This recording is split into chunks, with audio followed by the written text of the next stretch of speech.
Estamos começando um novo capítulo do Café em Dia e hoje a minha conversa é aqui no The Beer Mart com o Guilherme, que é o proprietário e também um sommelier premiado. E nessa nova abordagem nós vamos ter plateia e tudo isso você confere no programa de hoje, porque a história do Guilherme me interessa.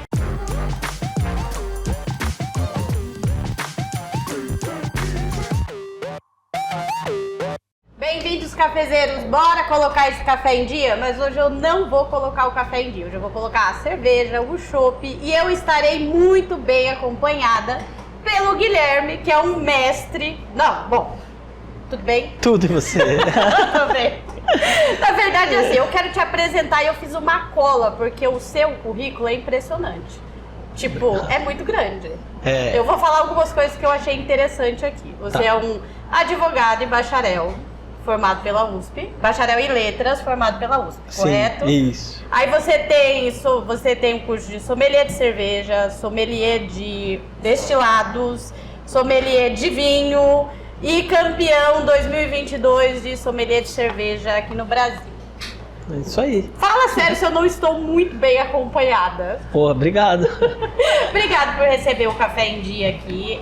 O The Beer Mart é um lugar que eu acho que ele é importante para Jundiaí. E eu queria vir aqui para mostrar para vocês o quanto nós temos em Jundiaí um pessoal trabalhando e fazendo dessa cidade um lugar muito interessante para quem mora aqui e para quem é de fora. Porque tem um cara desse que é sommelier, campeão, sommelier de cerveja, eu falei, certo? Falou. Porque dá você começou falando mestre, daí eu já ia te corrigir, porque então, normalmente o pessoal confunde mesmo o mestre cervejeiro com o sommelier, né? O mestre cervejeiro é aquele cara que faz cerveja na fábrica. Tá. E o sommelier é o cara que trabalha com o serviço, essencialmente com o serviço. Né? Mas a gente poderia dizer que você é um mestre porque você pode ensinar. Todo mestre ensina. Sim, justo. Então eu falei certo, mentira, tô brincando. Certíssimo. Você é um sommelier. É isso. Bom, mas vamos entender um pouquinho, Guilherme. Você é um advogado de formação. Ainda está advogando? Sim. Então, dupla jornada para ter aqui o The Beer. Na verdade, eu falo, a advocacia é meu lado Clark Kent e a sommelieria é meu lado Superman. Ele tirou o óculos para participar, que agora ele está... Eu podia perder a piada. Eu me formei em Direito em 2005, e aí eu comecei a advogar em 2006.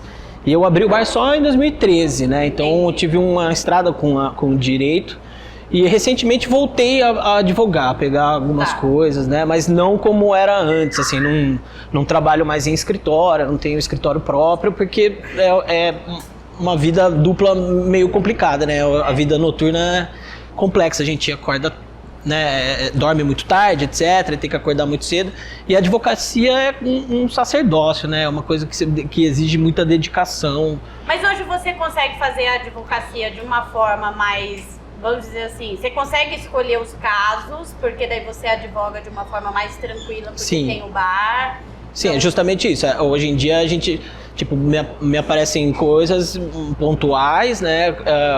Algumas coisas eu consigo pegar e resolver, outras eu tenho alguns parceiros, né, que tem escritório e tal, eu encaminho e faço acompanhamento junto, mas não me dedico mais exclusivamente a isso, não.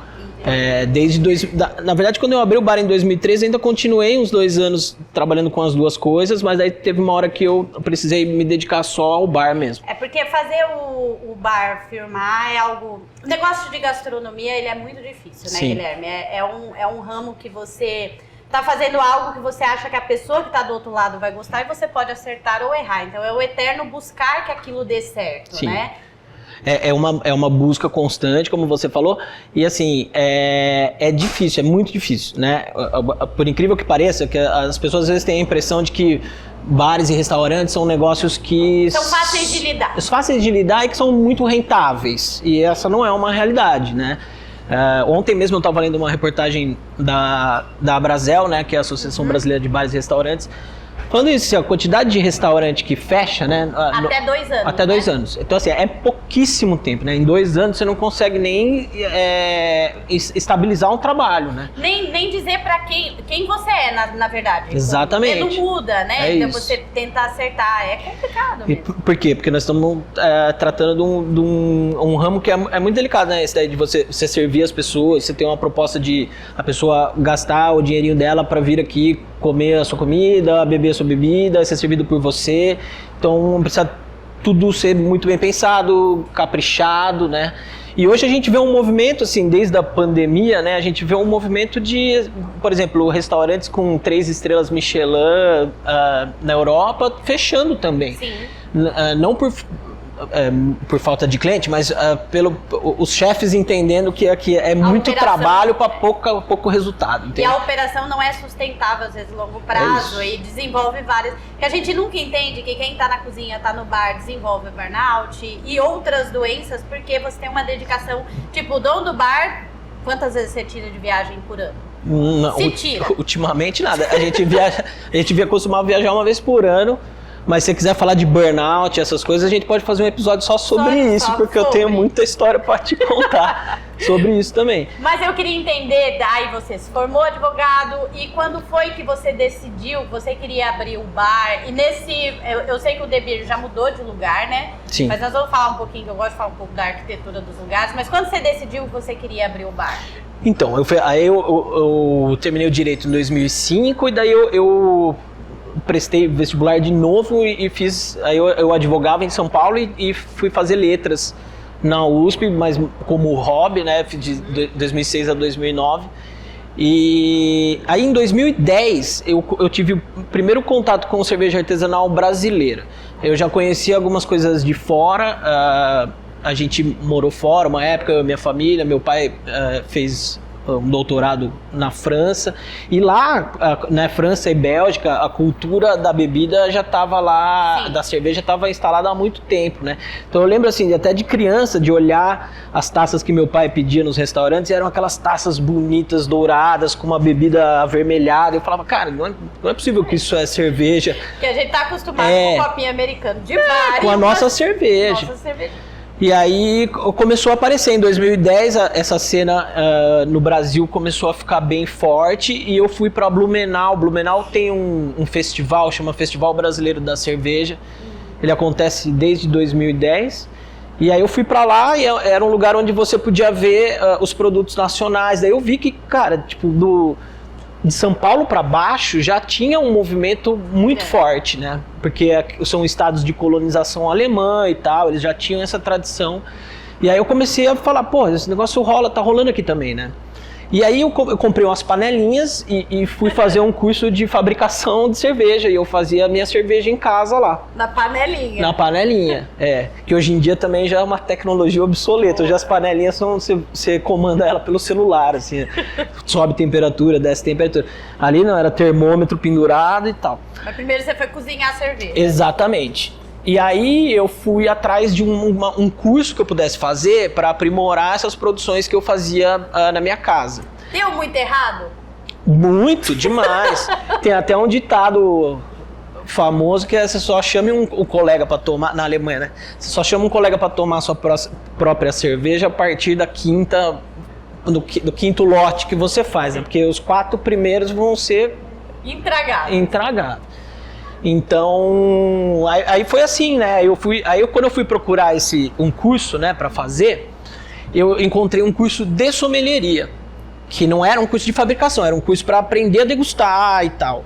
E aí, quando eu fui fazer esse curso, eu descobri que eu tinha uma facilidade, né, para isso. E aí eu falei, cara, acho que é isso aqui, esse é o caminho. Aí, curiosamente, parei de fazer cerveja e comecei a investir nessa carreira de sommelier mesmo. Eu comecei a fazer carta para restaurante, bar em São Paulo, fazer treinamento de brigada de garçom. E aí começaram a vir competições e tal. Então foi achar a sommelieria foi meio sem querer, na real, entendeu? Na verdade, você foi fazer um curso de sommelieria pra ver, que se você queria fazer o curso de...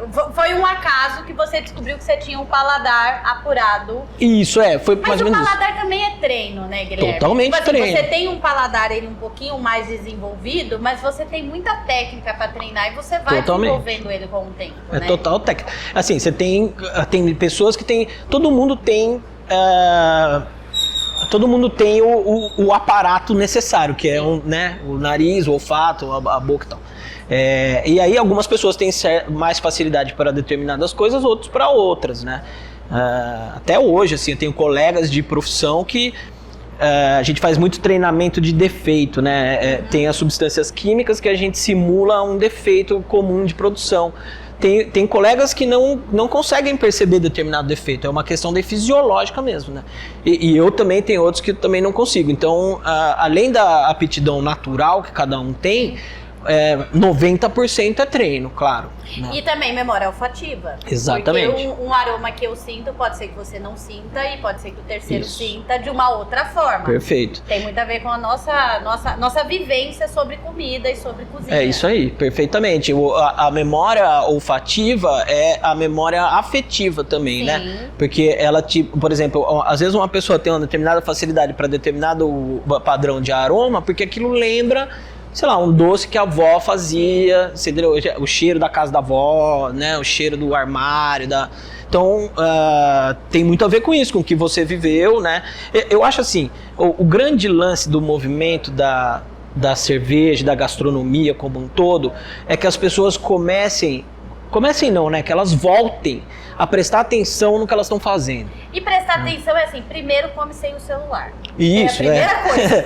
Exato. Tira o celular da mesa e respire e olha o que você está comendo. Então isso é uma coisa que assim, a gente vive uma era de que as coisas têm que ser muito rápidas e muito fáceis. Parece que você tá fazendo 3 coisas ao mesmo tempo o tempo inteiro. Exatamente. Eu particularmente, cara, não gosto. Assim, o WhatsApp pra mim é uma coisa muito difícil, por exemplo, porque são muitas pessoas falando com você ao mesmo tempo e daí você começa a sentir uma angústia que você não tá conseguindo responder em tempo. E aquilo, cara, eu lembro da época que eu fiz faculdade, não tinha celular ainda, né? Então, é uma diferença muito grande, cara. Eu acho que as novas gerações, elas já nascem chipadas, né? Atualizadas. Outro acesso à tecnologia, né? Outro rolê, A sua filha tá com quantos anos? Ela, você é pai? Ela vai fazer 4 em março. 4 em março. Meu faz 5. É uma idade que eles rodam que nem peão, assim, deixa a gente louco. Exato, exatamente. Mas é uma excelente oportunidade de prestar atenção nas coisas, o filho, né, cara? Porque eles estão vindo e eles não conhecem nada disso, né? Então, assim, a atenção que dá pra uma fruta que tá comendo, é os negócios que você fala, entendeu? Todo mundo já teve isso, né? Então, Sim. Por isso que eu falo que é um resgate. É um resgate. E aí, prestar atenção, como você estava falando, envolve muitas coisas, né? Inclusive, você saber o que você está comendo, de onde veio, quem fez, né? Quem produziu. Vamos falar um pouquinho de parceria? Claro. Que é o que você faz? Porque assim, eu acredito que o The Beer, ele vem pra você que você tem cervejas especiais, você tem drinqueria, você traz uma curadoria de vinhos diferente. É uma loja que facilmente, se eu estivesse andando em São Paulo, Vila Madalena e os barzinhos, eu teria um bar desse em São Paulo e eu tenho aqui em Jundiaí. Super importante. Mas você faz uma coisa que é legal, você traz muito parceiro de Jundiaí pra perto de você. Quem tá produzindo legal, quem tá com um orgânico legal. Eu vejo que tem um movimento de alguns cozinheiros e donos de bar que tá fazendo essa colaboração. Sim. Cara, olha... Isso já vem há um tempo, né, Guilherme? Sim, como o Beer Market tem 11 anos, né? Então, assim, se você for pensar, quando a gente abriu, não tinha nenhuma cervejaria em Jundiaí, né? Aí apareceu a Dádiva lá em Várzea Paulista com um produto excelente. Hoje a gente tem a Gifa, que é uma identidade mesmo. Eles conseguiram criar uma cervejaria que tem identidade com a cidade. Mas é isso, a gente, por exemplo, o Pé do Morro lá do Érico. Eu lembro, cara, a primeira vez que ele foi lá no bar, levou um pedacinho do queijo, tô fazendo esse queijo aqui e tal, não sei o quê. Hoje você vai lá, cara, o negócio tá maravilhoso, tá cada vez maior. Então assim, a gente... tem bastante parceiro, né? O Jaderson e a Mari lá da Casa Olive sempre fazem. Você sabe que foi a Mari que me passou esse telefone. Eu já tô sabendo, obrigado, Mari. E eles falaram muito bem de você. E na verdade a gente tá vindo, né? Meu marido, a gente gosta do seu bar. A gente só não frequenta tanto porque a gente tem filho pequeno. Exato. E não, eu lembro também, a última vez que eles vieram aqui, foi o primeiro alvará. Alvará do Vale Night. No Vale Night, que era no jantar do Dia dos Namorados, que foi uma parceria que a gente fez lá com o Jaderson e com a Mari do Olive, né? Então assim, é isso, né? A gente tenta se juntar com essa galera porque a gente sabe o quanto é importante fomentar esses comércios e produções locais, e a gente sabe também como é difícil empreender, principalmente aqui em Jundiaí, né, cara? Porque Jundiaí é um lugar maravilhoso, eu amo, sou daqui. Qualidade de vida. Nascido, criado, não troco por nada. Mas a gente tá numa cidade que é meio do caminho entre duas grandes cidades, Campinas e São Paulo. Então a gente sabe que é difícil. No final de semana a gente não compete com nossos vizinhos e nossos colegas. A gente tá competindo, às vezes, com outra cidade, né? Mas eu acho que o fato de ter, por exemplo, um The Beer Mart que oferece um serviço tão diferente, ele faz, porque umas coisas que eu tenho dito como lema é: a gente é responsável pela nossa cidade e a forma com que a gente gasta o nosso dinheiro. Então, assim, não tô dizendo que ninguém tem que ir pra São Paulo. Vá! Pô, eu vou demais, vou várias vezes, adoro ir lá experimentar coisas diferentes. Mas, se você puder escolher, gaste o seu dinheiro na sua cidade com quem tá empreendendo aqui. Isso fomenta o negócio, faz com que o dinheiro circule aqui dentro, movimenta a economia e uma série de coisas que é repetir o que já foi falado. Sim, exatamente. Né? Mas isso talvez é trazer uma consciência de consumo quando consome de você, que tem parceria, que tem uma cadeia que se sustenta, né? É isso, é um assunto complexo que merece reflexão. Ninguém tá falando, tipo, que às vezes a gente fala isso, a pessoa acha que o cara é um radical, tá falando, não, porque você tem que ficar em Jundiaí, não pode sair pra São Paulo. Não é isso, cara. Entendeu? É isso. E aí, se a gente for pegar esses 11 anos, por exemplo, de Beer Market, cara, a diferença a oferta de coisas que tem em Jundiaí hoje é absurda, cara. Coisas de qualidade, né? Aqui, até no bairro onde você tá, que agora tá se tornando cada vez mais um bairro boêmio. Gastronômico e boêmio, exatamente, boêmio. É isso mesmo. Aí é meio que ver a cidade, ela é viva, né? Ela vai mudando de acordo com que os anos passam. Eu, como corretora, eu amo ver isso, né? Eu falo, poxa, essa rua aqui tinha um monte de casa antiga. Agora você passa na Barão de Tefé e você sabe que ela vai virar comercial. Já é, né? Essa casa aqui era uma casinha de uma senhora que foi professora de um monte de gente aqui em Jundiaí e tal. E um dia ela faleceu, não deixou, né? E a casa virou um bar.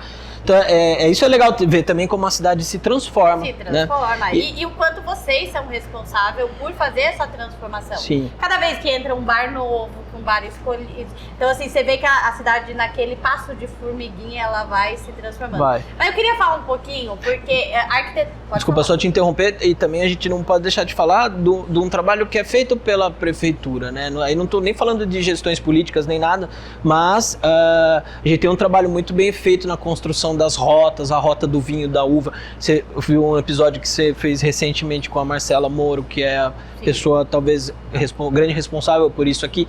Então isso é muito importante também, né? É um espetáculo. Você trazer de outras cidades o turista para Jundiaí para ver o que a gente tem. De uma forma organizada. Isso. E quando você pergunta para ela, porque a gente tem bem desenvolvida a rota do Caxambu, a rota do não sei o que, agora vai sair a rota dos sabores lá no Castanho. Mas aí eu perguntei para ela, mas e o centro de Jundiaí? Como é que fica? Ela falou, então, a gente está desenvolvendo para que as pessoas venham durante o dia e à noite ela saiba que tem bar para sair durante a noite. Sim. Tem restaurante para ir, tem uma cena noturna acontecendo na cidade. Perfeito. Eu adoro o centro. Você é de Jundiaí, nascida e criada? Não. Eu sou cigana, mas eu adotei Jundiaí, como então pode dizer que eu sou Você é jundiaense, então. Meu filho então meu marido então. Tem um monte de gente aqui que então tudo Eu gosto muito do centro da cidade, eu acho que merecia de uma revitalização mesmo. Eu venho de uma família. Precisa dar um pouquinho mais, né? Isso, fomentar, né? Eu venho de uma família de comerciantes, a minha avó teve uma loja. Você é jundiaense? Eu sou jundiaense. Tá a minha avó tinha uma loja de pipoca do lado do cinema Marabá. E foi até ela falecer, né? Foi mais de 70 anos. E a minha outra avó, que faleceu agora em abril, ela tinha uma loja de artigo de couro na Galeria Bocchini. Então, assim, cara, aquilo é o suco de Jundiaí, né? Você acha que essa sua vontade é uma veia empreendedora que vem aí? Talvez. Às vezes eu penso nisso. Às vezes sabe que eu tô lendo sobre a história de Jundiaí? E a gente fala muito da migração italiana, né? E cara... que eles fizeram aqui de empreendedorismo é absurdo de bonito de ver. Você lê assim, os caras, eles vieram da Itália e falaram, eu vou fazer uma nova vida, e eles transformaram Jundiaí. Transformaram o Brasil, né? Sim, mas eles adotaram essa cidade. O Caxambu Raiz é exatamente isso aí que você falou, cara. Aquelas propriedades lá são muito antigas e o pessoal, né, fazendo um trabalho com a gastronomia simples e rural, mas que funciona muito, né? Acho que isso é... Eu costumo falar, pô, o frango com polenta, que é uma grande identidade jundiaense, né? E o vinho de mesa. Agora tá vindo essa cerveja, né? A gente falou da Gifa, mas, pô, tem vários outros produtores, né? E não só de Jundiaí, mas da região até toda. Na própria, quando você falou que em 2010 você começou lá a cozinhar cerveja, e se a gente for pensar bem, o movimento do polo cervejeiro, ele começa lá em 2010, 2011, 2012, ele começa, movimento cervejeiro não, pipocar uma cervejaria ali, outra aqui. O polo, ele nasceu há 2 anos atrás. Mas sim, já tinha, né, bastante produtor. Porque é isso, né? Tem uma pegada de produção, né? A gente já tinha essa pegada com o vinho, né? Então, por que não? O que eu acho que aconteceu foi assim, o mercado tornou possível, né? Porque a cerveja virou um produto, a cerveja artesanal virou um produto com o mercado, entende? Antigamente não tinha muito isso. Na verdade, o movimento mexeu tanto, porque eu sempre falo assim, o movimento ele é muito importante quando ele mexe com a gôndola do mercado. É isso aí. 10 anos atrás, o que você tinha na gôndola? Sei lá, não vou falar marca aqui, mas você tinha as triviais. Hoje você tem mercados com prateleiras inteiras de cervejas artesanais. Não, posso falar pelo Beer Market. Em 2013, eu estava até conversando com uma amiga agora ali pelo Instagram, que ela postou umas fotos. 2014, 2015 foi uma época de ouro para cerveja importada. Eu tinha, o meu bar antigo, ele tinha essa prateleira aqui, ela tinha 8 metros de altura. Era só cerveja importada. E com preço muito acessível. Hoje está muito difícil, porque o dólar estourou, o euro estourou, a importação diminuiu, então as coisas ficaram muito caras. Mas assim, não tinha, nem que a gente procurasse, não tinha cerveja local para vender, entende? Hoje mudou completamente, cara. Hoje a oferta de cerveja local é muito superior à cerveja importada. E aí você ganha o quê? Frescor, porque o produto ele tá fresco. A gente costuma dizer que a melhor cerveja que você vai tomar é aquela que você toma olhando a chaminé da fábrica. Assim, quanto mais perto você estiver da cervejaria, mais fresca a cerveja tá, né? Mais gostoso no paladar. E a importação, assim, por mais que o cara seja super...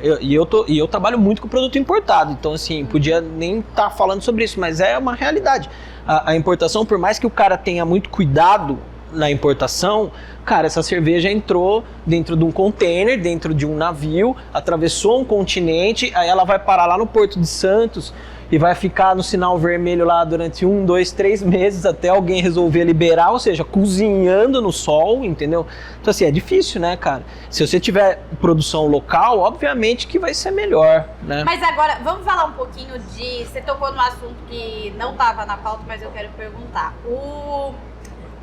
O Guilherme, ele, em relação à qualidade da cerveja que a gente tem produzida hoje no Brasil, e uma cerveja que você traz de fora, como você avalia a nossa qualidade?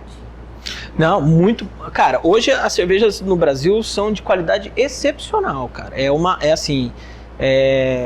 É muito diferente do que era 10 anos, entendeu? E se você for pensar friamente, 10 anos é pouco tempo para ter esse avanço, né? Sim. A gente tem hoje uma quantidade absurda de cervejarias, equipamentos de ponta, tem muita coisa que ainda não tá legal, obviamente, mas isso faz parte do mercado também. Do processo, né? Mas, cara, a gente tem marcas hoje consolidadas que fazem coisas muito boas, que não devem nada para nada importado. Entendeu?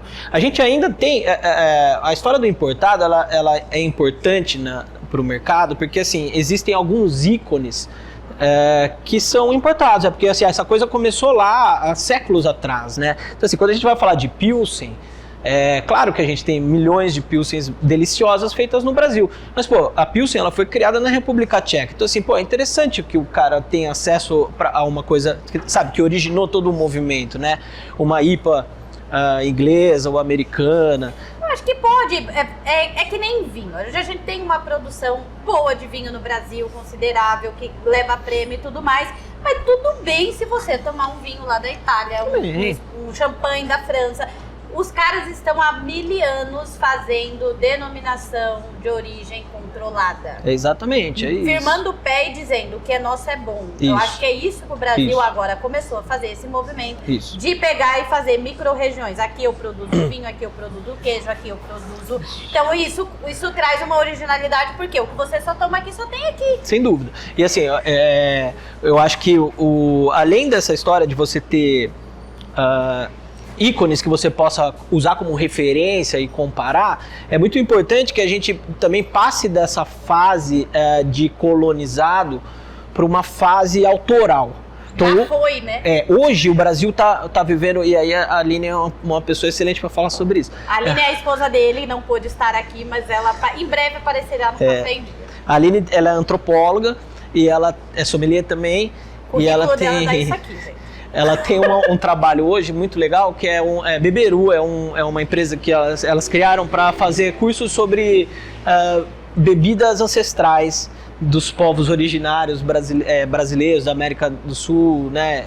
Então, assim, quem tava aqui, né? Que era quem tava aqui antes, porque antes dos europeus chegarem com a Pilsen, com a Stout, com a IPA, tinha gente fazendo bebida aqui já. Né? Deixa eu fazer uma pergunta, eu quero fazer isso pra ela, mas é que quando você me falou de bebida de povos originários, aí eu pensei, tinha a fermentação de mandioca aí, né? Tinha, a Manipoeira foi o grande começo desse movimento, né? A Manipoeira é uma cerveja, uma bebida, né, que foi desenvolvida, é a fermentação da baba da mandioca, né?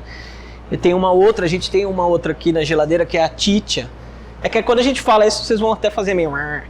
Ela é a fermentação... Como é que eles faziam, os incas, né? Eles mascavam o milho, e aí o milho começava a fermentar com a saliva, e aí vai cuspindo num balde e aquilo vai fermentando. Obviamente que a gente não vende isso aqui, tá, gente? Cerveja cuspida, isso daí eu tô falando lá na época dos pré-colombianos. Mas é interessante. Era uma enzima que fermentava. Eu vi um documentário uma vez sobre. É isso mesmo. E do que nós estamos falando essencialmente? Dos grãos, né, cara? Qual era o grão que mais tinha aqui? Era o milho. Se você for lá pro Peru, você vê uma quantidade absurda de milho, né? Que a gente conhece o milhozinho aqui e tal. A gente só conhece o amarelo e o da canjica, né? Lá eles têm vermelho. Porra, tem vermelho, uma coisa louca. Mesma coisa com feijão, né? Exatamente. A variedade de feijão absurda. E o que essa galera tá fazendo, produzindo a Tite aqui, eles estão plantando esses milhos ancestrais. Mas tá mastigando pra cuspir? Não. Aí como é que... É meio que nem pisar, meio que nem algo. É isso. Pé, né? Pisa com frieira, né? É o folclórico isso, né? Claro que depois o cara não vai te servir aquilo, mas antigamente era feito assim, hoje você inocula, né, a enzima.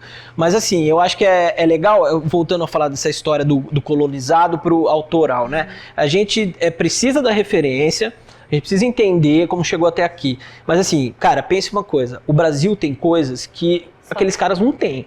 Tipo, a quantidade de fruta que a gente tem aqui é um negócio absurdo. Eu julgo muito concurso nacional, internacional de cerveja, né? Pô, eu faço mesa com belga, com alemão, aí vem aquelas cervejas sours com pitanga, com graviola. Cara, é 1 hora para explicar pro sujeito o que é uma pitanga, entendeu? O que é um açaí, uma jabuticaba. Então, assim, é muito fértil. Outra coisa que a gente tem muito e eles não têm lá são as madeiras, né? Lá, o vinho, por exemplo, é carvalho. Carvalho. Aqui você tem, cara, amburana, carvalho, amendoim, castanheira, é isso e aquilo. Então, cara, os caras ficam deslumbrados com isso, né? E a gente, às vezes, não tá explorando tanto que deveria. É isso, esse que é o negócio. A gente entender que, assim, cara, não adianta, você pode tentar fazer uma excelente Pilsen, legal. Mas, cara, você não vai conseguir fazer uma Pilsen igual aquela Pilsen lá, que o cara tá fazendo há 1000 anos. Exato, porque tem um lapso temporal. O cara tem uma receita de 1000 anos que ele errou e acertou. Você entendeu? É isso. Você acha que o brasileiro às vezes é meio preguiçoso? Num seguinte, por exemplo, às vezes eu vejo o sushi. O japonês está há 5.000 anos aperfeiçoando, sei lá, tô falando 5, sei lá. Mas aperfeiçoando a arte de cortar sushi. E a gente põe um cream cheese ali daí. E a gente põe um cream cheese, não, mas tudo bem. Mas por que eu tô falando isso? Porque o que entra na minha cabeça é assim, às vezes eu acho que a gente é um pouquinho preguiçoso. Aí faz 100 anos que eu tô fazendo isso. Ai, será que ainda vale a pena? Tipo, você vê que parece que às vezes as pessoas param no meio do caminho e tem gente que persiste. Os caras que estão vinho, você pega, Sim. ou a própria trapiste, né? A trapiste. Eu não sei, Fabi, se preguiçoso é a palavra. Preguiçoso, você é desistir. Eu acho que assim, é difícil empreender, né? É difícil então, assim, talvez o Brasil não seja um país que favorece o empreendedor, né? Tudo muito dispendioso, o retorno é caro. Cara, pra você ter uma ideia, gente, vocês sabem, né? Todo mundo aqui vai no supermercado e tal, né? Cara, quanto que as coisas subiram desde pós-pandemia até agora? Assim, a carne não para de subir. Então, assim, como é que o cara mantém o negócio? Você precisa atualizar seu cardápio de 2 em 2 meses preço? Aí o sujeito vem aqui e fala, porra... Mas eu vim aqui 2 meses atrás. Tava tal... Entendeu? Então, assim, aí você não pode que você vai perder cliente, mas daí você tá perdendo dinheiro também, entendeu? É difícil, que cara. aquele se correr o bicho pega e se ficar o bicho come. Empreendedor tá sempre naquele, o que eu vou fazer agora? Por exemplo, a gente teve várias ações bacanas durante a pandemia, empréstimos com juros baixos, programas do governo. Mas, cara, se for olhar lá na Inglaterra, tudo bem que a Inglaterra sei lá, é menor que a Bahia, né? Mas os caras, dono de bar, bicho, o cara teve todas as contas pagas pelo governo durante todo o tempo que a pandemia durou, entendeu? O pub inglês, ele é um patrimônio imaterial da humanidade, assim, entendeu? Um negócio... Tem ajuda, né? Sabe? Então, assim, eu acho que assim, talvez o cara desista menos por preguiça e mais pelas dificuldades que ele enfrenta. Eu daria essa opinião, assim, essa resposta para tua pergunta, que é uma excelente pergunta também, né? Por que as coisas param no meio do caminho?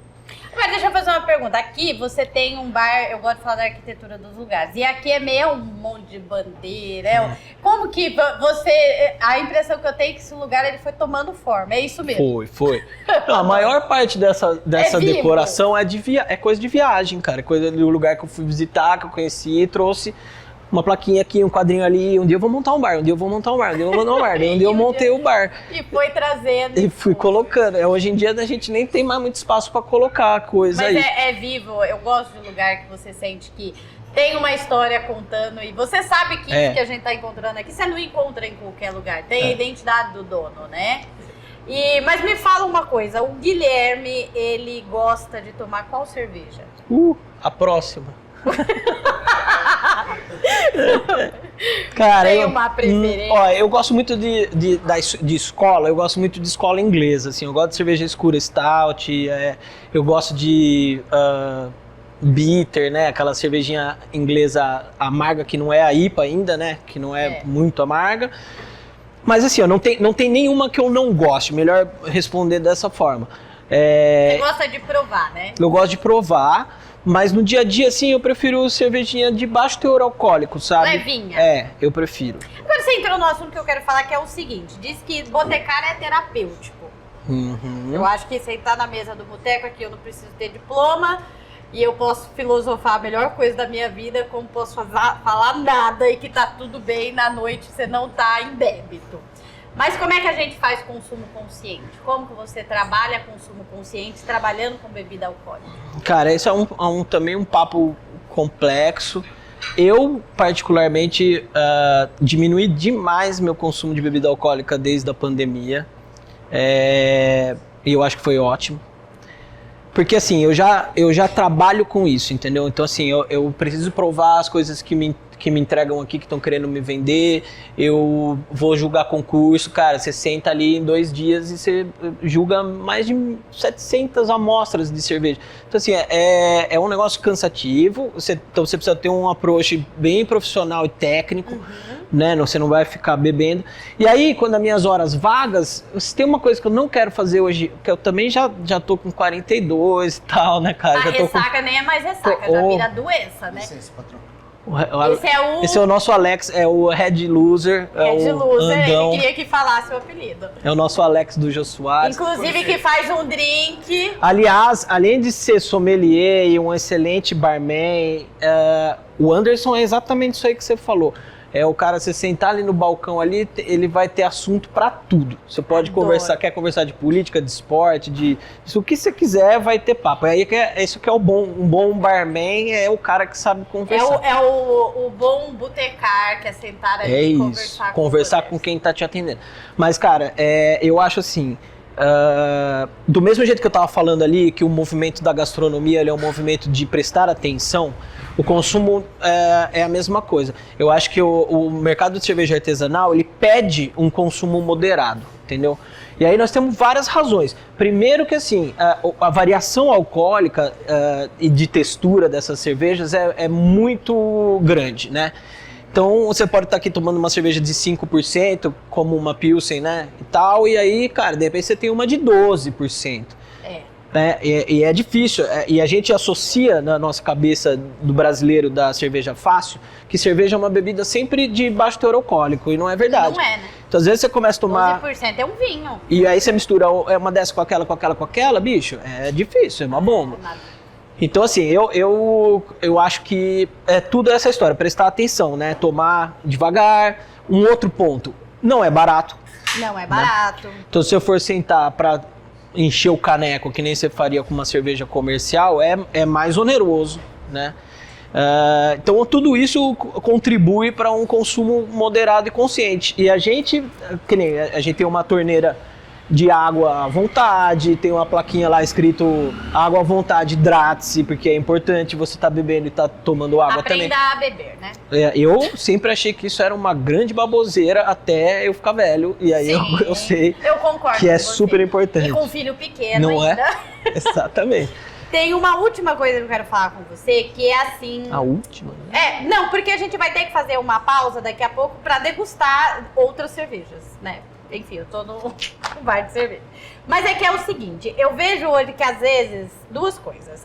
Uma que eu vejo um movimento de nomes grandes em São Paulo, tipo Paula Carosella e outros lugares. Teve até um lugar que eu vi falando assim, estamos há 0 dias sem ser maltratados por clientes. Então a gente vê um movimento lá em São Paulo de que tipo assim, o serviço e o atendente tem que ser respeitado. E o dia que eu vim aqui, na verdade eu vim um jantar harmonizado, muito bonito que aconteceu, tava o Jaderson aqui servindo a comida, foi um dos momentos assim, desse ano, foi uma das melhores experiências que eu tive com meu marido, tá ali na plateia. E por que eu tô falando disso? Porque você, que é o dono do bar, um campeão, enfim, você serviu a mesa. Você decidiu, você fez o ato de servir.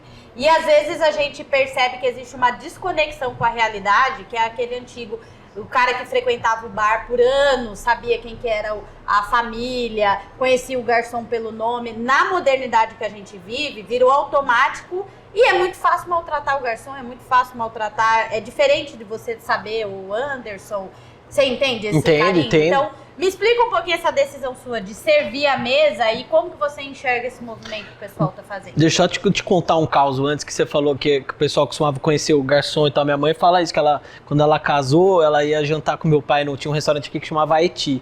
E aí tinha um garçom que eles pediam uns pratos que ele armava o richô na mesa e fazia... E aí minha mãe ia com um caderninho e anotava as receitas, foi assim que ela aprendeu a cozinhar pro meu pai. Mas, cara, eu acho assim, é cultural, tá? E assim, eu já fui super maltratado também, cara. Não é todo mundo que me conhece que sabe que sou eu, que eu sou o dono do bar e tô servindo. Eu acho que assim, a mídia social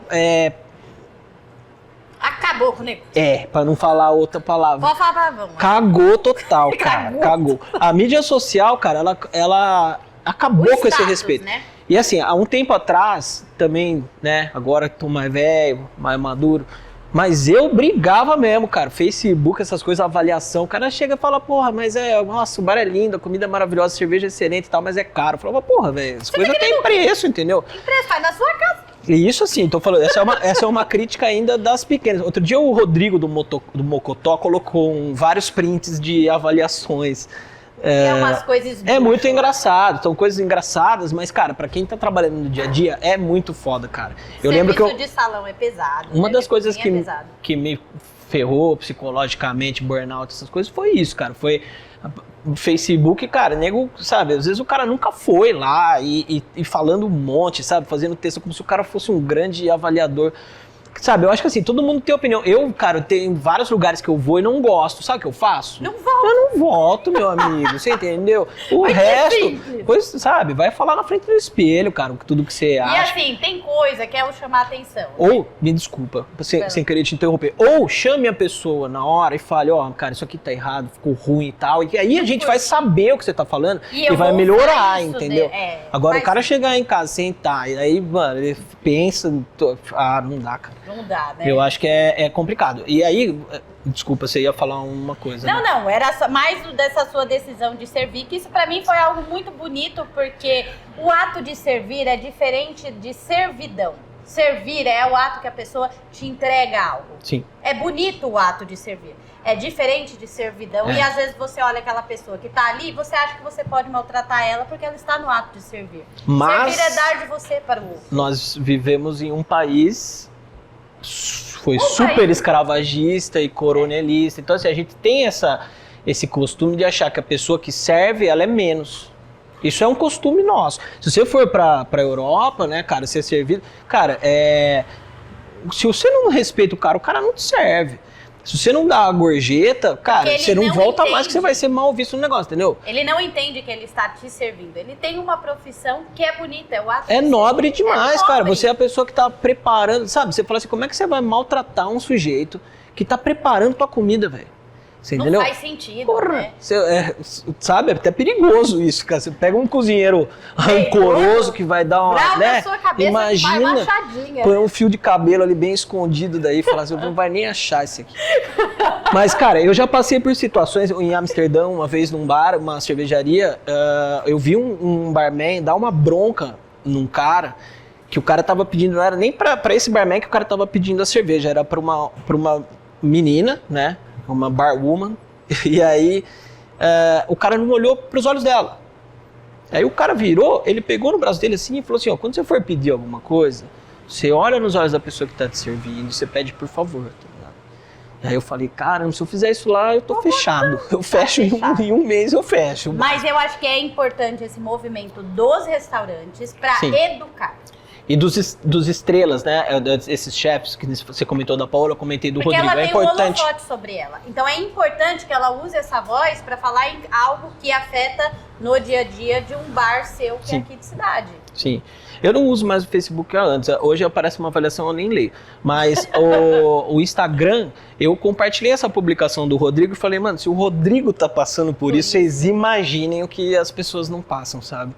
Então, acho que é importante. E afeta o mercado, né? Afeta. E afeta o psicológico do atendente, do dono, entendeu? De quem tá tentando fazer um trabalho bem feito, sabe?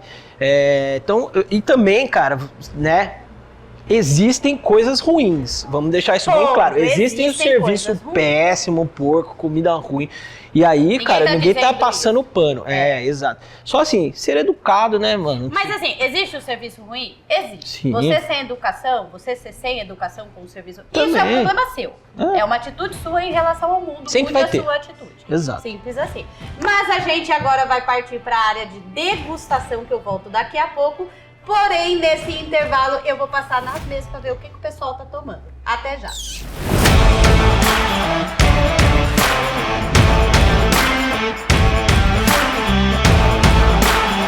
Você tá bebendo, Du? Eu tô tomando uma Pilsen Bragantina. A cerveja dele é boa, né? Boa, boa. Meu marido. O que você tá tomando? Tô tomando uma Bitter de Itupeva. Muito boa. Interessante. Agora vamos pro... O que você tá tomando, Kleber? Uma Pilsen também da Bragantina. Muito boa também, viu? Pilsen da Bragantina hoje ganhou, gente. Elô, o que você tá tomando? Uma Weizenbock maravilhosa. Isso de uma bebedora de vinho é muito bom, gente.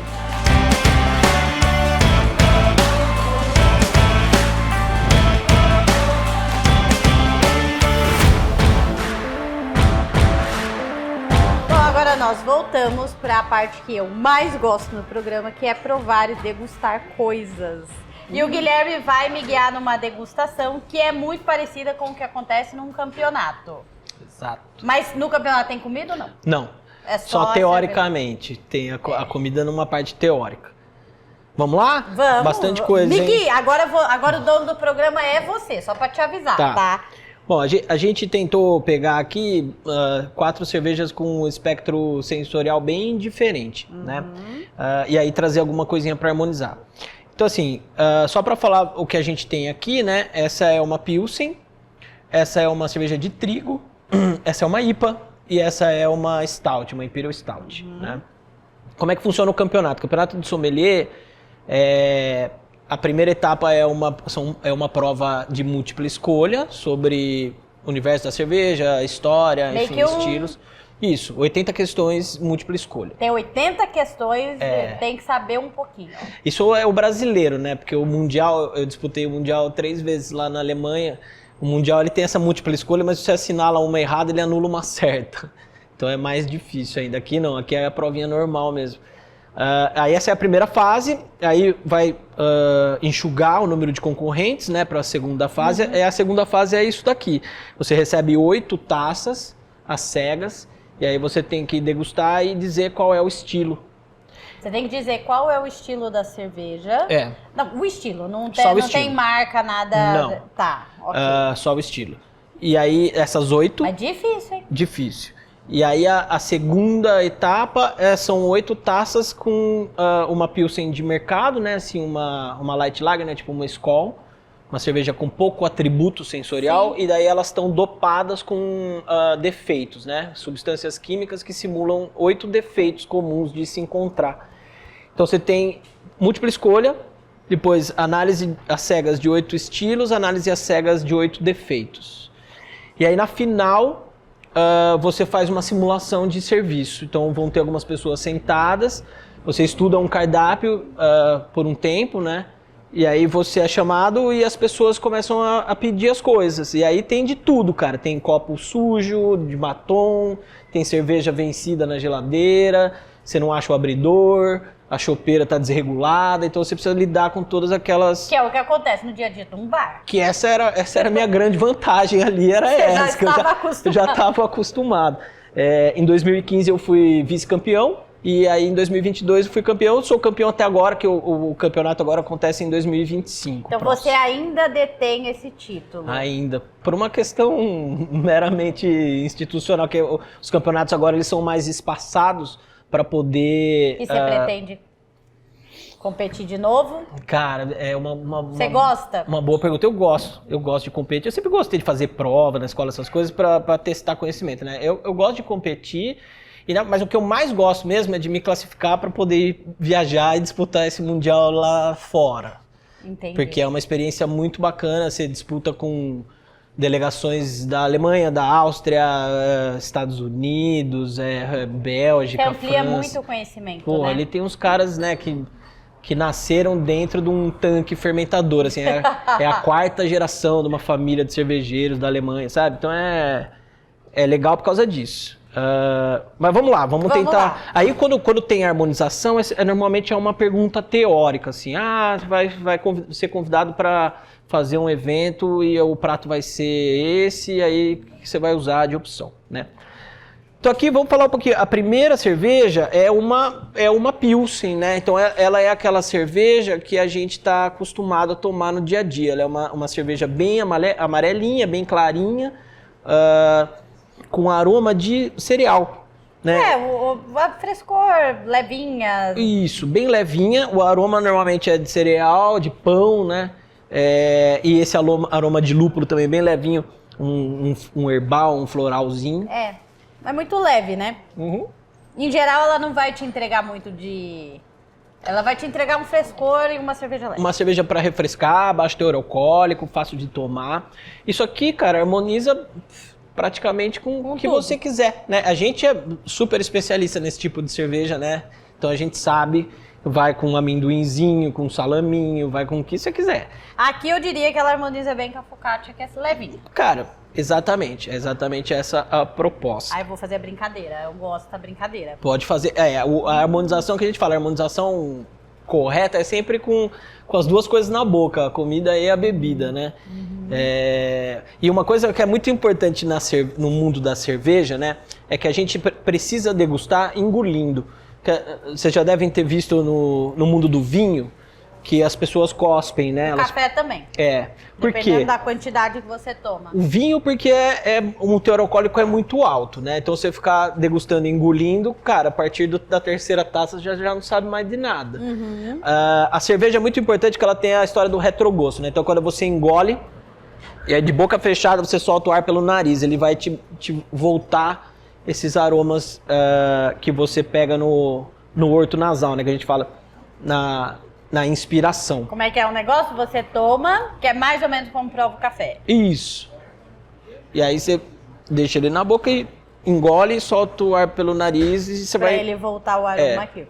Engraçado é quando você come com pão, eu provei de duas formas aqui. Uma eu já tava com o pão na boca, ele ressaltou o doçor da cerveja. Isso. E depois ele ressaltou o doçor do pão. Isso. Louco, né? Esse A ordem dos fatores altera o produto. E o legal é que assim, você pode harmonizar ou por semelhança ou por contraste. Você já acompanha, vocês devem saber. Então, assim, aqui a história é uma história meio de semelhança mesmo, né? O que a gente tá falando, fermentação. Quando a gente sente o aroma de pão aqui, né? É a fermentação. Né? O cereal é o grão, então você tem o aroma do cereal, e aí quando você sente esse aroma de pão, a gente tá falando mais da levedura, como é nesse caso aqui. Essa daqui é do Jaders? Não. Não. Essa é de quem? Tá muito boa essa... Cara, esse é um fornecedor nosso, se chama Master Brand, o pessoal. Mas muito boa essa focaccia. É, muito boa. A gente usa ela para acompanhar a panceta, para acompanhar a tábua de frios, para acompanhar a steak tartare, ela é mais um pão de acompanhamento. Muito boa mesmo. Bom, a segunda é uma cerveja clássica da escola alemã. A Pilsen, né, como eu estava falando lá no bloco anterior, ela é uma cerveja que foi criada na República Tcheca, na cidade de Pilsen, né? Pilsen é uma cidade lá. E aí ela foi criada lá porque lá tem uma água específica, né? Uma água que a gente fala, uma água leve, que ela tem poucos sais. Então ela era propícia para produzir esse tipo de cerveja. Hoje em dia isso já não faz muito sentido. Naquela época as fábricas ficavam do lado de fontes de água específicas. Hoje em dia a gente domina o processo químico, então o cara que está fazendo cerveja em casa, ele pode transformar a água da rede numa água de Pilsen, adicionando a quantidade certa de sal, né? Daí ele consegue essa qualidade. Que é o que as cervejarias costumam fazer hoje. A segunda é a boa e velha cerveja de trigo, que talvez tenha sido a primeira cerveja diferente que você já provou, né, na vida. Exatamente. Das importadas, foi a primeira cerveja a chegar no mercado, né? Aqui no mercado brasileiro. Quando não tinha nada de cerveja importada aqui, já tinha Erdinger, já tinha Paulaner, né? Essas cervejas bem clássicas. Ela tem uma coloração um pouco mais amarela, quase um alaranjado, né? Algumas são bem laranjas, né? E ela é turva. Isso aqui é uma identidade da Weizen, né? Turbidez. Existe um tipo de Weizen, que é Crystal Weizen, que daí ela é límpida e filtrada. Mas a Weizen, normalmente, ela tem que ser bem turva e tem que ter um colarinho bem branco, bem denso. Cremoso, né? Cremosa. Vamos lá. Os aromas dessa cerveja também são bem característicos, né? É banana e cravo. Isso é... Qualquer lugar que você provar vai. E aí que tá o grande lance, né? Ninguém coloca banana nem cravo na cerveja. Isso aí é a própria fermentação. São dois subprodutos de fermentação. Então a levedura, quando ela vai consumir o açúcar e transformar ele em álcool e gás carbônico, né? Que essa é a fermentação alcoólica, ela também produz vários outros subprodutos. E aí, no caso aqui, o acetato de isoamila é a banana e o 4-vinil-guaiacol é o cravo. Então são dois compostos que trazem esses aromas, então dá a impressão de que foi adicionado, mas não foi adicionado. E como que ela é na boca, né? Ela é uma cerveja que você tomou, você viu, ela enche um pouco mais, né? Mas é que nem essa, não sei se pela turbidez, como você falou, que ela é turva, né? Mas ela é cremosa, né? No paladar. Cremosa. Ela abraça o paladar. Né? A cremosidade vem exatamente do trigo. O trigo, ele dá essa textura para a cerveja diferente da cevada. Aí a minha sugestão é uma salsichinha. Tá, cara, isso é a harmonização clássica do alemão, né? Isso aí os caras comem no café da manhã, um salsichão e um copo daqueles vasos de Weiss com uma laranja às vezes. Isso é muito clássico, por mais que assim a cerveja de trigo, a Weizen, seja do sul da Alemanha, né?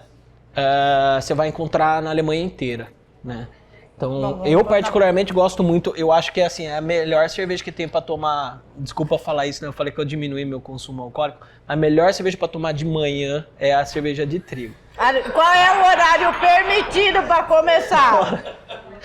E depende do fuso horário. Eu sempre falo que depois das 10 já é 10 em algum lugar. Eu deixo no meu iPhone lá vários horários de vários países, daí eu falo onde já é meio-dia. Não, brincadeira. Mas ela é uma cerveja que ela tem substância, né? O trigo, durante uma época na Alemanha, foi proibido a cerveja de trigo, porque o trigo era um grão muito nobre que se usava para alimentação. Então, aquela história da lei da pureza, né? Você já deve ter ouvido dizer que lá na Alemanha foi baixada uma lei, você vê, né? Lá em 1500 e fumaça, os caras baixaram uma lei dizendo que a cerveja só poderia conter cevada, água e lúpulo, né? Isso vem justamente de uma restrição para o uso do trigo e também para ajustar a produção das cervejarias, que tinha muita gente servindo coisas ruins, então era para padronizar aquilo. Então, assim, é uma lei de direito do consumidor de 1500. Aí você vai ver o avanço de uma civilização, né? Já nessa época eles pensavam na qualidade do que estava sendo servido, exato. Né? E aí em 1500, ou seja... É isso. Por isso que eu falo, é um bebê, gente. Por isso que eu falo dessa história, esquece essa história de querer chegar, né? A gente tem que criar a nossa própria identidade. E temos muito para poder fazer isso, né, Gui? Muito, muito. A gente tem, além de, como eu falei, frutas e madeiras, ingredientes que são só nossos, a gente tem excelentes profissionais, né, cara? Em tudo. O Brasil, ele em termos de capacitação, né, assim, capacidade do profissional, a gente cara... É interessado, é dedicado, como qualquer outro país. É só dar incentivo. É só dar um incentivo. Mas quando a gente come ela com a salsicha, é que nem você falou. Tipo, a salsicha, ela tem um pouquinho de acidez, mas ela é mais doce, né? Pra mim, eu tenho uma coisa com o doce dos alimentos, porque eu acho que a gente encontra doce na carne, a gente encontra... Eu tenho um negócio com o doçor que o alimento tem naturalmente. Sim. E pra mim é o que acontece com a salsicha, né? Ela é docinha no paladar, daí você põe a cerveja, ela dá um match na boca, né? É mais uma harmonização por semelhança, por equilíbrio. Não é o contraste, né? É mais o... Mas quando você põe a mostarda, ela dá, porque a mostarda é muito ácida, aí ela dá um negocinho ali. Isso é uma coisa muito importante de falar em termos de harmonização. Às vezes a gente fala sobre diretrizes básicas, né? Então a gente fala assim, o peixe harmoniza com uma vitibir, ou com vinho branco. Tá, mas daí se você fizer esse peixe com creme de leite, um negócio, cara, já não vai, né? Ou, por exemplo, você faz um bacalhau. Bacalhau é um peixe forte. Exatamente. Você vai ter que pôr um vinho tinto pra sustentar esse bacalhau, porque ele é um vinho forte, é um peixe forte, né? De paladar forte. É isso aí, não só a proteína principal é a que vai te guiar, mas os ingredientes que foram usados no prato, né? Então essa é a Weiss. Eu adoro Weiss, mas eu confesso pra você que a Weiss é uma cerveja assim que eu tomo ela mais moderadamente. Porque ela me dá a palavra, eu vou dizer inchaço, mas assim, ela incha um pouco mais. Então é uma cerveja que eu tomo, mas eu tomo ela mais moderadamente. Aí eu vou te falar, além do uso do trigo, a carbonatação. Cada estilo de cerveja tem uma carbonatação certa, né? Então assim, a cerveja de trigo, ela tem que ser super carbonatada. Então normalmente ela é o estilo que mais tem gás. Né? Então ela realmente infla, isso não é uma impressão sua ou uma coisa que só acontece contigo, ela realmente vai ser uma cerveja que infla. Diferente da Pilsen que você consegue tomar. Exato. Né? E essa terceira... Tá quase uma sommelier aqui, sim. Não é o café que faz isso comigo, gente.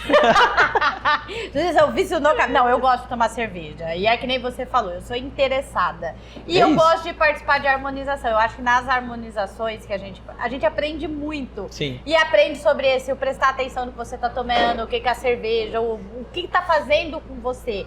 Então você acaba tendo essa... Mas essa terceira qual é? Bom, a terceira, ela é uma IPA. Eu adoro. A Fabi já tinha me falado que ela é ipeira. Eu sou ipeira. Então, o que é uma IPA, né, cara? IPA significa India Pale Ale. Então, ela é uma cerveja que é conhecida pelo amargor. Então, assim, se a gente for falar de ingredientes, né, eu costumo, quando eu vou dar aula, essas coisas, eu costumo falar isso. Quem que é o protagonista dessa cerveja, da Pilsen? É o grão, é o malte de cevada, né, que tem esse gostinho de pão e tal. Quem que é o protagonista de uma Weissbier? É a levedura. É essa cepa de levedura que traz esses subprodutos que parece banana, parece cravo. Na IPA, o protagonista é o lúpulo. E o lúpulo, ele nada mais é do que uma planta, né? Ele é uma canabinácea, né, cara? Ele é primo da famosa, né, a mais famosa da família Cannabis sativa. E ele é usado para dar amargor e para dar aroma, além de ser um conservante natural, né? Então, a identidade de uma IPA normalmente é amargor. Então essa daqui, né? Você vê que assim, a IPA ela pode ser tão amarelinha como essa, né? Quase a cor de uma Pilsen, até bem avermelhada e âmbar. Eu gosto da IPA porque meu paladar ele é muito amargo. Ele é pro amargor. Eu gosto de coisa amarga. Eu adoro Giló.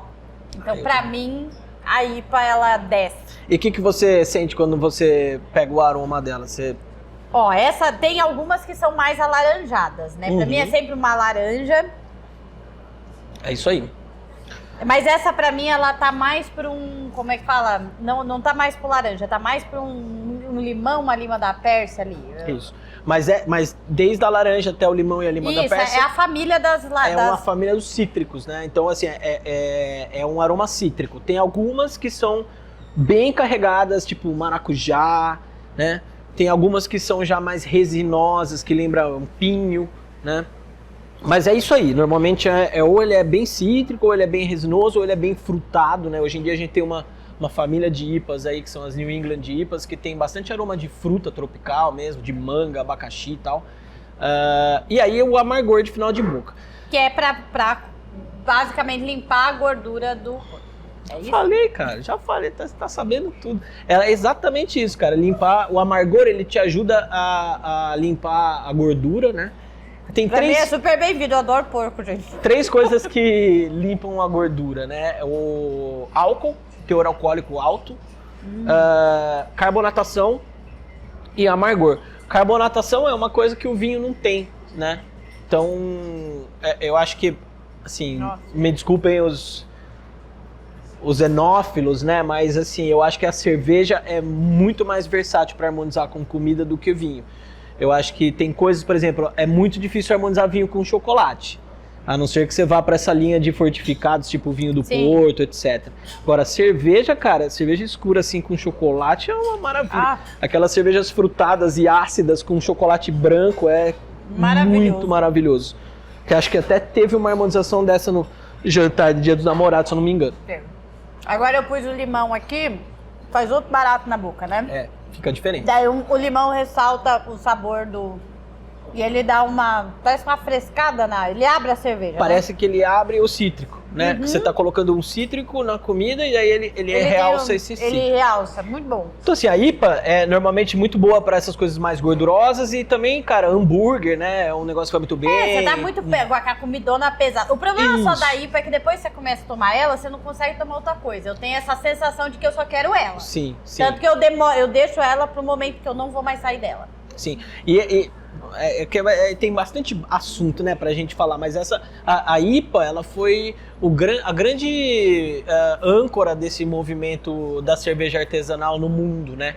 Porque assim, é você trocar aquela cerveja do mercado, que é normalmente uma cerveja com pouco atributo sensorial, ela é mais insossa, você troca por uma amarga. Então assim, o primeiro entendimento do consumidor para evoluir esse paladar das cervejas foi o entendimento do amargor. Ela foi super importante. Sim. Ela revolucionou o mercado de cervejas artesanais nos últimos anos, foi a IPA.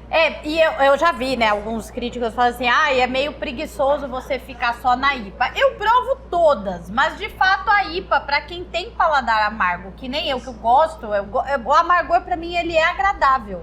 É louco isso, né? Sim. Mas o amargor pra mim é agradável. Então não tem como você não tomar uma IPA e não falar, meu Deus, que delícia. E assim, dentro do mundo das IPAs tem tanta diferença de IPA que assim, nunca vai acabar a tua, né? E tem uma coisa que às vezes a gente tem que falar que é assim, às vezes eu vejo, tem 20 e tantas cervejarias em Jundiaí. Por exemplo, eu gosto de tomar uma IPA de uma determinada marca. Não é porque ela é a melhor ou porque a outra... Não, é porque eu gosto do estilo daquela. Que nem quando a gente vai na gôndola do mercado e toma uma cerveja verdinha lá que todo mundo pega todo dia e gosta de tomar. É isso. É isso.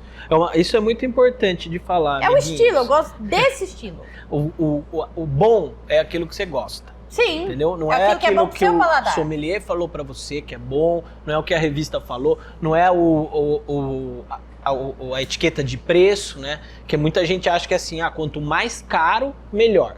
Não é nada disso, cara. O melhor é o que você gosta, né? Eu acho que o momento que você tá fazendo isso também. E o momento de consumo, com certeza. É o momento. Por exemplo, eu vou fazer um churrasco lá na casa com meu pai e tudo mais, cara, pô, ele quer tomar uma cerveja dessa de mercado, uma Brahma, uma original, pô, eu vou chegar e falar, não, pai, tem que tomar essa. Você tem que tomar essa daqui. É o momento de consumo. E é o que ele se identifica como que é bom pra ele. Exato. Daí você vai, sei lá, nos 100 mil anos o cara tá tomando aquela cerveja, aí você chega agora e fala, mas essa cerveja tá errada. Ele vai te dar um peteleco na orelha, merecidamente. Não é? E você querer obrigar os outros a fazer as coisas. É meio que acontece comigo com café quando eu vou lá na minha família. Todos eles tomam um café tradicional de gôndola de mercado. A minha tia faz o café com açúcar e põe na minha frente. Fabi, tá bom? Eu falo, tá uma delícia. A minha tia há 70 anos faz café daquele jeito. É o café dela. Eu não tenho o direito de tirar o café dela. Perfeito. Bom, vamos pra última que ele vai harmonizar uma cerveja com pudim. Eu tô até emocionada. Cara, eu tinha... eu adoro pudim. Não, e o pudim da Tati aqui, eu vou falar pra você, hein? Nunca comeu igual esse pudim. Com furinhos. Eu vou falar. Essa harmonização de sobremesa é uma coisa também que a galera acha que não é possível. E, cara, no mundo da cerveja é super possível. Porque é isso, a gente tem duas coisas, né? No mundo da cerveja que o vinho não tem.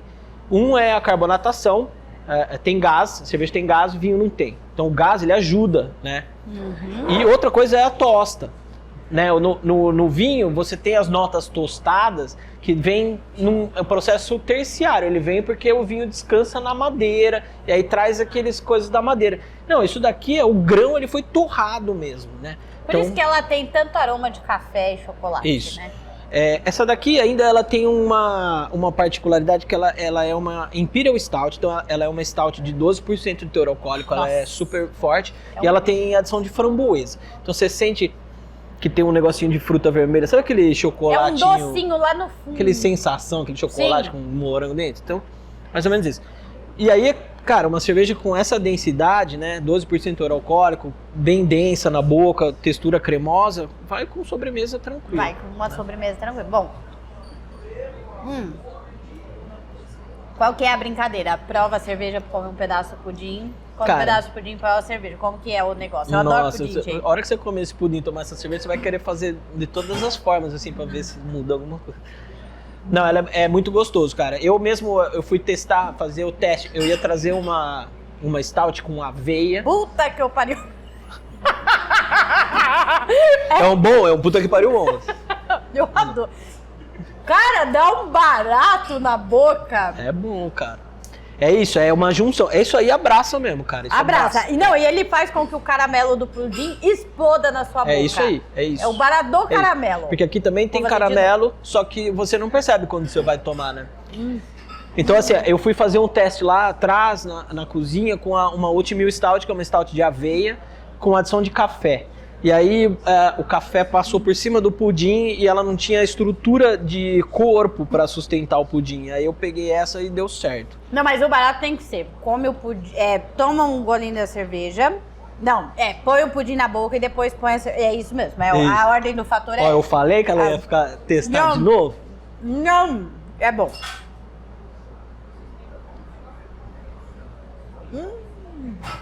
É que quando a gente pensa em harmonização de cerveja com sobremesa, qual que é a cerveja mais consumida no Brasil? É a Lager de mercado, né? A Pilsen, a Skol, a Brahma, a original. Qual que é o doce mais consumido no Brasil em festa de criança? Brigadeiro, né? Você já botou um brigadeiro e tomou uma Skol? Tem um negócio que não dá certo, é isso, tá ligado? Então a pessoa fica com o negócio na cabeça e fala, porra, não é possível. E aí sim, a cerveja precisa ter estrutura para sustentar o doce, né? Mas de fato fica muito bom. E sabe quem falou isso pra mim que ficava bom? Primeiro podcast que eu gravei na minha vida foi com o Jorge Ometo. Ah, é? Aquele mestrão, né? Um professorzaço. E quando eu fui gravar o podcast com ele, a gente antes tinha ido fazer uma degustação com ele, que era agora eu esqueci, mas acho que era a Semana da Cerveja Belga e tal. E ele fez uma triple que ele colocou um doce, mas não era um pudim. Uhum. E ele falou, essa cerveja daria certo com um pudim. Isso ficou na minha cabeça. Mas você nunca Aí chegou a hoje, testar. não, testei. Daí hoje tu me serve um pudim com uma cerveja. Aí é a realização de um sonho pra minha pessoa. É legal você falar isso, porque as cervejas belgas, né? A gente nem falou de escola belga. Não sei nem se tem tempo da gente falar isso. Mas as cervejas belgas, elas são cervejas com alto teor alcoólico, né? Normalmente, assim, para você ter um alto teor alcoólico, você precisa ter uma quantidade muito grande de malte. Então a cerveja fica densa, como essa daqui, ó, você tá vendo? Sim. Que ela é densa, né? Ela parece um encarna. petróleo. Aí o belga inventou uma forma de ele fazer a cerveja ficar com alto teor alcoólico sem ficar tão densa assim. Ela tem um corpo leve, mais leve, né? E aí ele faz isso adicionando o que a gente chama de candy sugar, né? Ele adiciona uma outra forma de açúcar para a levedura consumir, que não é o malte. Então ele não tem esse corpo, né? Ele só dá o açúcar para a levedura transformar em álcool, né? E normalmente esse açúcar é feito de beterraba, de alguma coisa assim, né? Como se fosse um doce de beterraba que você enfia ali. Entendi. Daí ele fica um pouco mais leve. Então às vezes até essa cerveja que você tomou, que ele falou, coloquei um doce, pode ser até isso, entendeu? Ele colocou um doce lá dentro para fazer ela, enfim, ficar alcoólica sem ter a sensação de corpo. Mas é isso, cara. As cervejas belgas são as mais gastronômicas de todas, né? As cervejas da Bélgica são super indicadas para harmonização, seja de salgado como de doce. Bom, a brincadeira de fazer comidas e bebidas é algo que eu gosto, que eu participo, e eu acho que a gente tem que fazer porque isso educa o paladar. Mas enfim, o programa precisa acabar, só que antes de acabar, eu faço sempre 2 perguntas para os convidados. Não fique nervoso. O que eu vou escrever na minha lápide? Na verdade, a primeira pergunta é a seguinte: quem você convidaria para tomar uma cerveja? Rapaz, vivo ou morto? Tanto faz. Aí vai do seu... Quer tomar espírito com alguma pessoa? Vá lá. Puta Vai do merda, gosto. cara. Não, mas é vivo ou morto. Pode ser morto também, né? Desejaria ter conhecido tal pessoa. Cara, eu adoraria tomar uma... Eu não sei se ia ser cerveja mesmo. Eu adoraria tomar uma com o Tom Jobim, com o Vinícius de Moraes, mas aí eu acho que ia ser cachaça, whisky os mesmo. caras eram fortes. Acho que o Tom Jobim é um bom cara. Eu não tinha pensado nessa. E a outra, vá? Não, e a pergunta a última é a seguinte: se você pudesse dar um conselho pro Guilherme lá de trás, antes de abrir o The Beer Market, enfim, em algum momento da vida, se você pudesse voltar atrás e dar um conselho pro Guilherme, qual conselho você se daria? Não, com certeza de levar as coisas de uma forma mais leve. Eu acho que esse é o grande conselho, entendeu? A gente, né, faz o que gosta, mas levar isso de uma forma mais leve, entendeu? Mas você sabe que esse Guilherme que tá falando isso só é possível pelo Guilherme. Sim, Tipo, total. Tava tendo esse papo agora. É porque, assim, às vezes a gente olha... e eu acho que talvez os conselhos seus sejam para as pessoas. Vai dar certo, né? Leve mais leve, porque dá certo, né? Eu acho que é isso. Na verdade, quando eu digo leve mais leve, é aquelas coisas, se cobrar menos, entendeu? Fazer a coisa, se cobrar menos, se importar com o que realmente é importante, entendeu? Que é a nossa família, passa, né? Nossos pais, nossos avós, irmãos, filhos agora, as pessoas que trabalham com você, entendeu? Acho que isso é muito importante, ficar se cobrando muito para que a coisa dê certo, para ter sucesso, para, né, ser o melhor, o campeão. Acho que isso é muito passageiro e é muito egóico também, né, cara? Mas faz parte do crescimento, é isso que você falou. A gente só chega, né, numa maturidade dessa se a gente também passou pelas outras etapas. Né? Mas vale a pena para quem vai empreender, para quem vai começar, entenda que leve mais leve, porque o resultado chega, independente de você levar isso pesado ou não, o resultado vai chegar. É isso aí. E eu quero dizer pra você, muito obrigada pela noite espetacular, pela aula que você nos deu, pela história bonita que você contou nesse programa. É um programa que foi diferente, ele teve plateia, foram convidados que a gente trouxe especiais aqui. Eu quero agradecer cada um que veio aqui prestigiar o Café em Dia. O Café em Dia, ele nasceu para as pessoas de Jundiaí, então se você tá gostando desse conteúdo, curta, compartilha, siga esse canal, porque aqui a gente vai postar muitas histórias como a do Guilherme, que é uma pessoa que transforma a nossa cidade. Você é importante para nossa cidade. Obrigado. Queria dizer isso para você. Obrigado. É bonito. Eu queria agradecer, né, também pelo Claro. convite. A gente já falou muito sobre isso aqui nos bastidores, mas é um trabalho fundamental. Acho que tem bastante gente fazendo esse tipo de trabalho, mas a gente sabe ver quando tem muito capricho, muito cuidado com os detalhes. Acho que você se importa realmente com o que você está querendo passar. E acho que isso é fundamental, entendeu? A gente ter também esses canais de divulgação. O trabalho que você está fazendo de, né, atrás dos produtores, dos profissionais aqui da cidade, mostrar o que está acontecendo, para nós é só agradecer mesmo. É muito gratificante ter alguém fazendo esse trabalho. Eu agradeço e eu só tô fazendo porque vocês existem, então vamos fazer um brinde. Escolhe uma cerveja pra mim. Eu vou escolher a minha IPA pra fazer um brinde. Então eu vou escolher a minha IPA porque eu gosto de eu vou de escolher uma Weiss, então. E vai. é isso, gente. Saúde. Saúde, e estarão aqui as redes sociais. Muito obrigada pela noite.